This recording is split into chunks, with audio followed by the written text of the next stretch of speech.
Hello, everybody. You're on the mic. Um, and today I want to ask a very simple question: Are superheroes racist? You know, a number of other YouTubers have been talking about this over the last couple weeks here, including, of course, Hero Hey, Yellow Flash, and most recently, that Umbrella guy, where now we're seeing like an article that came out in time in which talking about how we're re-examining our views on police officers, and now is it time to maybe look at our views on superheroes. you know um since of course across the last 100 years or so, granted, superheroes have been primarily white, Caucasian, because that was what the audience um called for. um but over time, you know, we've seen, you know, we've seen, you know, we've started to see over time, particularly in the 70s and into the 80s and up to modern time, we've seen like more and more, African American superheroes. There was Jefferson Pierce, Black Lightning, who debuted back in 1975. Also, back in the 70s, of course, we had both Storm of the X-Men and Black Panther debut. Even on the Super Friends cartoon, you had Black Vulcan, who was considered somewhat of a tribute to Black Lightning, in some ways. As time went on, of course, as you would start to see more and more, black characters, particularly in DC Comics. You had Amanda Waller, the head of Cadmus, who, as I recall, was black. You had Static, but once again, the NPCs, the SJWs, they want to tear down, they want to revise history by by calling everything of the past racist, call everything ist, phobe, and what have you. Okay, they want to inject. And I was talking about a lot of this last week with Japan too, where a lot of these woke individuals, how they just seem to want to be intruding on everything, want to intrude on Japanese creativity, they want to intrude on American society, they can't just let people escape. No, they want to browbeat you into submission, and we cannot allow that. We cannot allow them to browbeat our escapism into submission. Superheroes are not racist. If anything, superheroes embody what we should aspire to be. Doing, as Yellow Flash was pointing out in his report on this early, that I saw earlier. You know,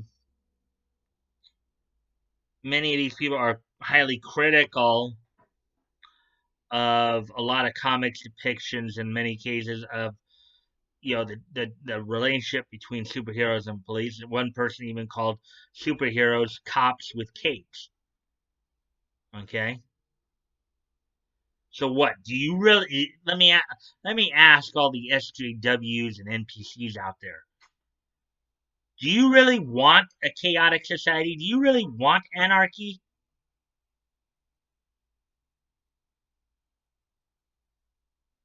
What happens when you are a victim of a crime, of an actual crime? I'm not talking about the BS that we're seeing with like the face mask and stuff. That's an executive order. That's something totally different.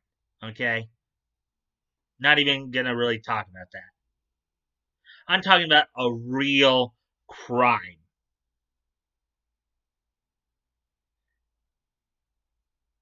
You want to keep bad mouthing superheroes and police and heroes and all that. What happens when your house burns on fire or it starts, when your house, you know, starts going up in flames, and you try to call the fire department, and they don't show up because they've all decided they don't want the hassle anymore because you vilified them. Talking about defunding the police, defunding fire department, defunding all these public services. Okay,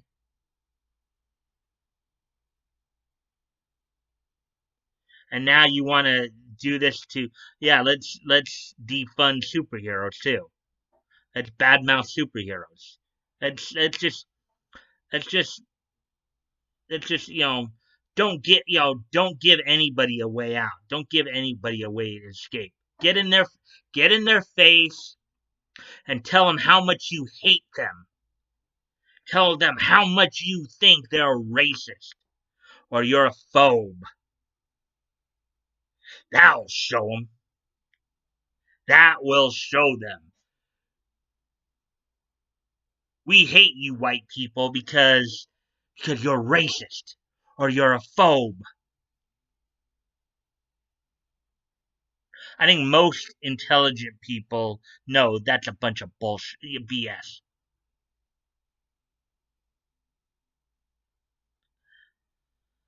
So, so are superheroes racist? No, they're not. And anybody who says otherwise needs to be locked in a padded room somewhere so they can bang their head into a wall, to a padded wall. And that's all I'm going to say on that, because that's, I think, all that needs to be said on that.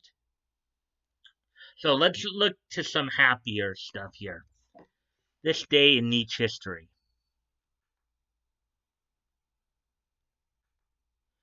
So, first off, we go back to the year 1995.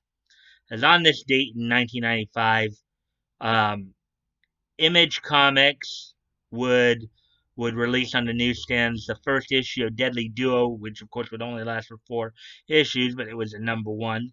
And Valiant Comics would release Samurai number one, which would last only two comics. So on this day, Deadly Duo and Samurai would make their debuts on the newsstands. Deadly Duo from Image and Samurai from Valiant. So moving ahead in time here. On this date in 2010, so that was from 25 years ago, 1995. On this date in 2010, which was 10 years ago, the anime Occult Academy would make its debut on TV Tokyo on this date in 2010. Occult Academy, which was a 13 episode anime, would make its debut on TV Tokyo on this date in 2010. It was produced by A1 Pictures and Aniplex. And on this date in 2015, from the Airlines Arena in Chicago, Illinois, Monday Night Raw would be hosting its event. And the main event of that show, of course, saw John Cena retain his WWE United States Heavyweight Championship against Cesaro. Also on the card included Big E and Kofi Kingston of A New Day defeating the Lucha Dragons, King Barrett defeating R-Truth, and in the opening match of the night, Big Show defeating Ryback by DQ when The Miz um, interfered in the match in preparation for their three-way match for the Intercontinental Championship. So that happened on this date in history. And with that, if you guys would like to contact me directly, my Discord handle is in the link below. You can direct message me there. You can check out my Discord and join if you'd like. I'm still also promoting a bunch of different dub companies, as Funimation is not the only game in town. Don't let anybody tell you otherwise. And if you like this content, please consider liking, commenting, sharing, and subscribing. I always look forward to the conversations with you guys, as long as they're civil and respectful. Oh yeah. Also, I'm still promoting Vic's GoFundMe. As always, guys, and that umbrella guy and little umbrella girls Indiegogo project. As always, guys, don't feel like you have to donate. It's on your heart to do so, and you have the means to do so. Please consider donating. If you've already donated, please consider donating again. And if you cannot donate, you can still help out the cause by sharing the link. And sharing is caring. You never know. Maybe somebody, your circle of friends, may want to help out. Doesn't hurt to ask. And as I was saying before, if you like this content, please consider liking, commenting, sharing, and subscribing. I look forward to the conversation with you guys as long as it's civil and respectful. Um, don't forget, this Friday is the next VA profile premiere at 5 o'clock Pacific. I hope you guys will come out and check it out. This week I'll be profiling Dallas-based voice actress Cynthia Krantz. I hope you guys will join me for that. Also, my next trial live stream will be this Sunday night um, at 7 p.m. Pacific. Hope you guys will come check that out. I'll actually be talking about the history of specialty matches in professional wrestling. So hopefully you guys will come out and check that out. So with that, I will see you tomorrow. Bye.